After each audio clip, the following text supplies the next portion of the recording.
Hathaway, preacher here at the Westside Church of Christ in Owensboro, Kentucky. And I want to thank you for joining me today as we open up the Bible and study the Word of God. Whoop, somebody's popping in. What's your name, sir?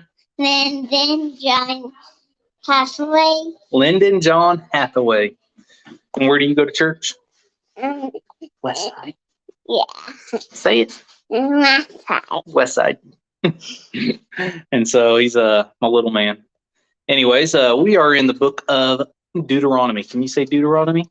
Deuteronomy. Hey, that's pretty good. And so we're going to be in chapter 17 and looking at verses 18 through 20. Let me scoot the phone back just a little bit. You joined in the picture. There we go.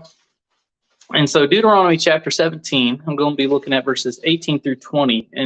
And these verses, it's talking about setting up a king when they get into the land, and when they shall set up a king, some of the things that the king should be doing.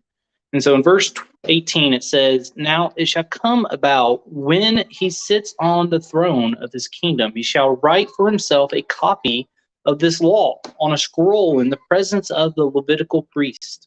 It shall be with him, and he shall read it all the days of his life, that he may learn to fear the Lord his God by carefully observing all the words of this law and these statutes, that his heart may not be lifted up above the countrymen, and that he may not turn aside from the commandment to the right or to the left, so that he and his son may continue long in his kingdom in the midst of Israel."